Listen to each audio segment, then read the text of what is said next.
Olá, meu nome é Gustavo e bem-vindo ao 17º episódio dos dividendos do mês por Cole.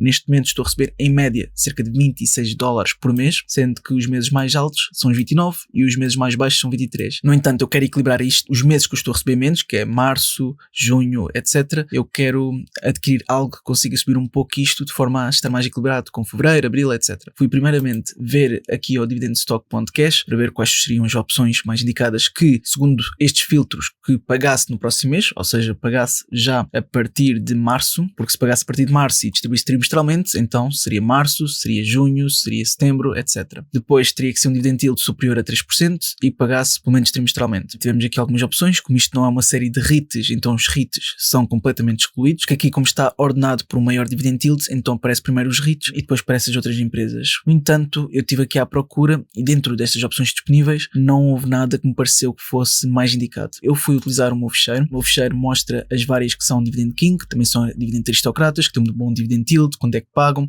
a frequência, se tem um price to book ratio elevado, a FFO, se é estável, interest coverage, debt to equity, etc. Eu estive aqui a ver várias e algumas que me chamaram a atenção, mas que não estão dentro dos meus parâmetros para adquirir este mês, é Ali, estive a ver também a PG, estive a ver a AbbVie, estive a ver a Mastercard, Meta. Atenção, a Meta vai começar a pagar. A Meta diz aqui que não paga dividendos, mas vai começar a pagar dividendos, ok? Só que o dividend yield é muito pequeno, é de 0.41%. Isto aqui é para excluir. Depois temos também a Johnson & Johnson. A Johnson & Johnson paga realmente em março, que é o que queremos, por isso estas que eu não aprofundei, que é Mastercard, AbbVie, Procter & Gamble, pagam em fevereiro. Estas eu descartei, por isso vou já tirar daqui. A Johnson & Johnson até tem um dividend yield apelativo de cerca de 3% e tem crescido os seus dividendos há pelo menos 61 anos consecutivos, ou seja, automaticamente isto é um dividend king, por isso ao ser um dividend king passa num dos critérios que são muito importantes. Nós podemos ver que em termos de dividend safety está péssimo, porque se olharmos para o cash dividend e também dividend payout ratio está muito acima da mediana do setor. Ok, que isto também não é super grave porque não está perto dos tais 90% que eu tento evitar. Se olharmos para uma questão de análise técnica, o que é que nós podemos ver aqui? Que neste momento parece estar em queda, ok, está abaixo do CMMA, não mostra aqui grande estabilidade. Nós não podemos exigir uma grande estabilidade para ações que distribuem dividendos. É raro encontrar uma ação que distribui um dividend yield elevado, superior a 3% e ao mesmo tempo seja estável. Existe, mas dificilmente conseguimos encontrar. Aqui nas médias móveis, deixa-me ver o que é que mostra. Na Simple Moving Average cruzou para queda, ou seja, cruzou aqui a última vez, por isso está para queda. No Exponential Moving Average parece que está brevemente para cruzar, ou seja, se cruzar mostra que realmente pode cair mais e se cair, estamos aqui a falar de uma queda, deixa-me cá ver, vou traçar aqui uma linha horizontal, vou colocar uma régua, estamos a falar de uma queda aproximada de 7%. Aqui, se tivermos a chance, talvez seria uma melhor altura para adquirir, porque segundo o FM System também e os outros indicadores, pelo menos a nível de análise técnica, mostra que poderá continuar a cair. Em termos de análise fundamental, mostra que temos uma possível valorização de 7.50% segundo o Discounted Cash Flow Gordon Growth Exit. Aqui, utilizando outras ponderações, Price to Earnings Ratio, ok, dos múltiples, e também o DDM, Stable Growth. Aqui mostra que existe uma possível desvalorização de 3% e aqui uma possível desvalorização de 3.10%. Se olharmos para a ponderação do Simple Wall Street, mostra que tem um payout ratio maior do que aquele que nos foi dito no Seeking Alpha. Se calhar o Seeking Alpha pode não estar totalmente atualizado, existe essa possibilidade. Em termos de avaliação, o que é que nos dizem? Dizem que está 42.80% subvalorizado. Deixa-me lá ver a saúde financeira. Ativos correntes superiores aos passivos correntes, ativos não correntes também muito superior aos passivos não correntes, ok? Um debt to equity de 42%, tem um endividamento aceitável e passam em vários critérios. Deixa-me só ver aqui também o Insight Sell. Venderam, mas foi nos últimos 6 a 9 meses. Por isso, recentemente não houve aqui fortes vendas por parte dos insiders, o que é algo positivo. Por isso, a Johnson & Johnson é uma opção, paga em março. Por isso, sim. Agora, eu também quero ver outras opções porque realmente podem fazer sentido. Mas sim, ainda por cima está nos Dividend King, o que é muito bom. Temos esta, que é NWN. Faz parte dentro do setor das utilities, distribuição de gás, e neste momento está em valores muito, mas muito inferiores. Vou traçar aqui uma linha horizontal no próximo nível de suporte, que é bastante perto do valor atual. Depois, se olharmos para trás, conseguimos ver que esta empresa não é uma empresa estável. Não existe aqui qualquer estabilidade. Esta aqui, à partida, já seria talvez descartada, a não ser que realmente achemos que depois desta queda toda possa haver aqui alguma oportunidade. Agora, deixa-me só ver aqui no Simple Moving Average, que cruzou recentemente para queda e novamente para subida. Mas o Exponential Moving Average ainda não cruzou, tal como podes ver. Deixa-me cá ver, se chegar a estes máximos relativos, temos aqui uma valorização de cerca de 52%. Se entretanto, deixa-me lá ver de dia para dia, se entretanto chegar mesmo aos seus máximos absolutos, vamos a falar aqui uma valorização de 100 e quase 10%.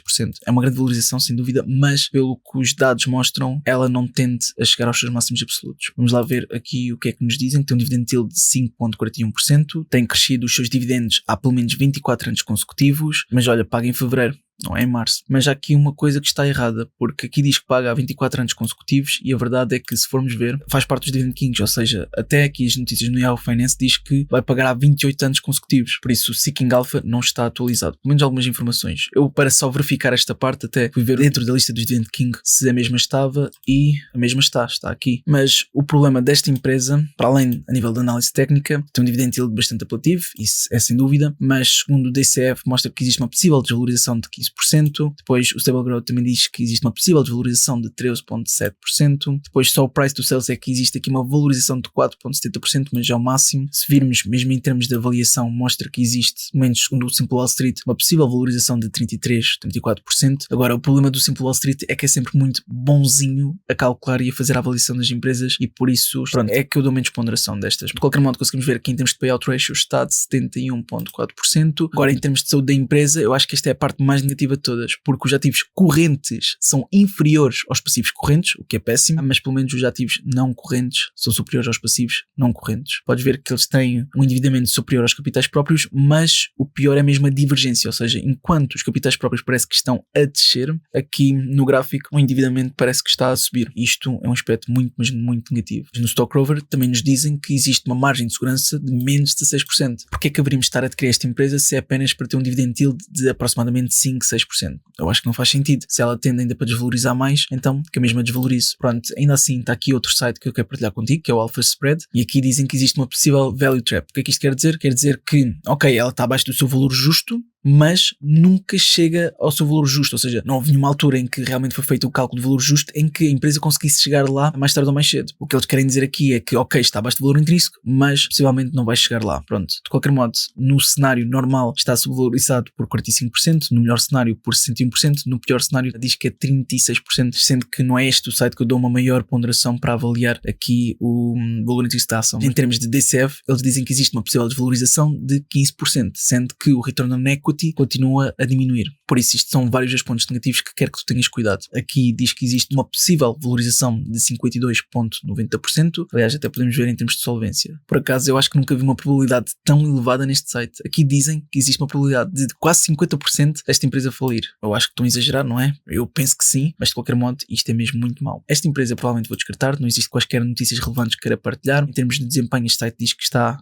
no zero, ou seja, está muito fraca. E também a probabilidade da empresa passar mal está quase por metade, por isso nós temos que ter bastante cuidado com estes indicadores que estes sites nos partilham. Eu também partilhei este aqui, apesar de dar muito pouca importância, sendo que o rating está em manter, não está sequer em comprar. Vamos ver só a última, ou seja, esta eu acho que nós descartamos completamente, apesar de ser um dividend king, mostra que poderá desvalorizar mais e não é algo que nós queremos. A última é um pouco mais segura para quem prefere ações dentro do setor financeiro, que é aqui o Bank of America. Teve aqui esta valorização toda, ou seja, desde o seu nível de suporte que nós traçamos num episódio que já não me recordo qual, subiu 33%, o que é muito bom. No FMC está positivo, tudo bem. Quando cruzou para médio prazo, o que ia subir foi aqui, entretanto já subiu. Na Simple Moving Average mostra que, ok, cruzou aqui para subida, aqui mais tarde ou mais cedo ainda pode cruzar. Se realmente romper este nível de resistência que eu vou agora traçar, este aqui, talvez consiga ainda subir muito mais, mas se calhar mais certo é que atinja este valor e depois resiste e talvez bata aqui no SMA. Podemos também ver é que não é estável, ok? Pelo menos desde mais ou menos 29 de março de 2022 não mostra aqui uma grande estabilidade, mas se olharmos também para trás, não está aqui a mostrar indícios de uma empresa estável. Maioritariamente nós também gostaríamos de descartar esta, mas também não podemos olhar só para a estabilidade de uma empresa. Aqui no Seeking Alpha, o que é que nos mostra? Tem um dividend yield de 2,82%, tem um price to earnings ratio de 10,85 e deixa-me lá ver aqui em termos de dividendos quando é que distribui. Então distribui trimestralmente, por acaso também é março, 29 de março, por isso isto é bom. O payout ratio não está muito elevado, tem crescido os seus dividendos há pelo menos 10 anos consecutivos, o que é um aspecto positivo. Depois vermos aqui também em termos de avaliação, segundo o price to earnings multiples, mostra que existe uma possível desvalorização de 6,10%, aqui usando o DDM Stable Growth cerca de 15%, e no Simple Wall Street diz que está subvalorizado por 19%, por isso não é aqui uma distância grande o suficiente para que nós sentimos confortáveis a adquirir esta empresa. O relato dos ganhos sai dia 12 de Abril, depois diz que existe uma margem de segurança de 7%.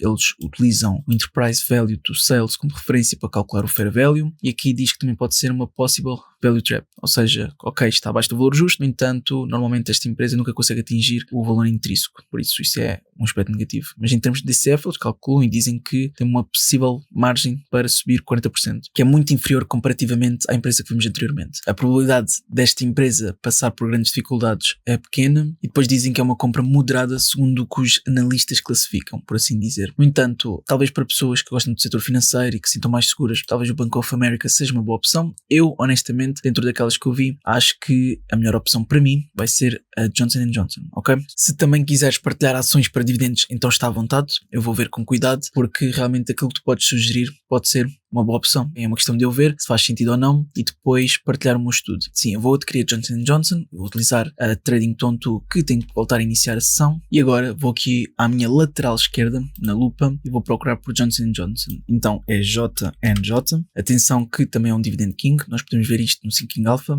basta procurar aqui e vemos que já cresceu há pelo menos 61 anos consecutivos. Também convém vermos em termos de crescimento, estabilidade, a comparar com o S&P 500, vermos se os earnings são maioritariamente positivos ou não, se o que eles crescem é elevado, ou seja, é bom eles estarem a crescer os seus dividendos, mas será que os dividendos que eles crescem é uma taxa, ou seja, uma percentagem elevada o suficiente para nos compensar? Por isso aqui no Seeking Alpha, no plano premium, também nos diz isso. Aqui dizem que em termos de avaliação, ou seja, o preço atual não está assim tão apelativo. É claro que se olharmos para o Price to Earnings Ratio está ok, mas se olharmos, por exemplo, para o Price to Book, que está aqui, então já não é assim tão positivo. Por isso, em termos de avaliação, não está aqui uma grande oportunidade, mas isso nós também já tínhamos visto com os modelos de avaliação. Em termos de crescimento da própria empresa, ok, da margem que a empresa tem para crescer, está mau, mas também não está assim tão mau, ok? Porque em termos de rendimentos, de crescimento dos seus rendimentos está mau, mas se olharmos para o Return on Equity está muito ok. Só o crescimento do Working Capital, que está aqui, também é algo preocupante. Maioritariamente está ok. Pois se virmos e compararmos a Johnson & Johnson com o S&P 500 neste último ano, então o S&P 500 ganhou por bem. Agora se virmos nos últimos 5 anos, o S&P 500 também ganhou por muito. Se virmos nos últimos 10 anos, o S&P 500 ganhou por 100% praticamente. Mas se virmos os máximos, vemos que a Johnson & Johnson está a ter um melhor desempenho que o S&P 500.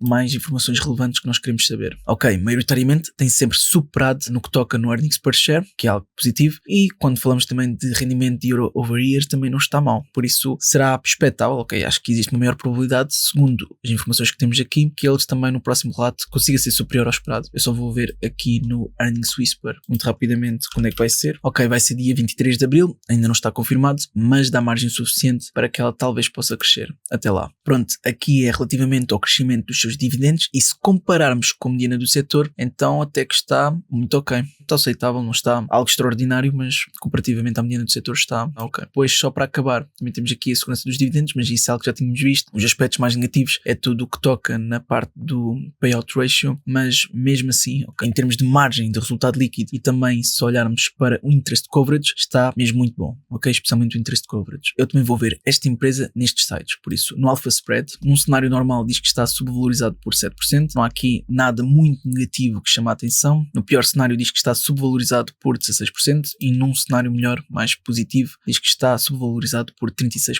Aqui no Value Investing, o que é que nos dizem? Existe uma possível valorização de 13,30%. Atenção que isto é tudo com base no DCF, se não me engano também o Gordon Growth Exit, exato, nos últimos 5 anos. Se colocarmos nos últimos 10, então o possível upside ainda é superior. Agora, em termos de solvência, diz que existe uma probabilidade desta empresa ir à falência de apenas 3,60%, o que é uma porcentagem baixa. Assim sendo, acho que já vimos as métricas mais importantes. Eu vou agora adquirir Johnson & Johnson. Eu já adquiri anteriormente, vou só reforçar. Aqui na minha última posição tenho uma valorização de 2,14%, sendo que o impacto cambial tem aqui um prejuízo de 1,42%. Isto significa que o dólar desvalorizou, ok, desde a altura que eu adquiri, sendo que a contar com o impacto cambial e o ganho que tenho com a respectiva ação, está aqui cerca de 0,70%. Eu vou adquirir de cerca de 300 euros, que é o equivalente, deixa-me cá ver a quanto, aproximadamente 2 ações. Aqui na Trading Tone 2 é indiferente se tu compras ações inteiras ou não, porque és sempre o detentor detentor beneficiário, não és o legítimo detentor. Pronto, agora vou clicar aqui rever ordem e vou enviar a ordem de compra. O mercado está aberto, a ordem vai ser rapidamente executada porque foi aplicada a ordem de mercado e já está. Acredito que já esteja 4 ações, pronto, está aqui. Se formos ao menu principal, vamos ver que a Johnson & Johnson está por aqui, ou seja, dentro das minhas posições, sendo que a IIPR é que está a ter uma maior valorização, temos aqui a Johnson & Johnson que ainda está com algum lucro, agora são 4 ações em vez de 2 e vou manter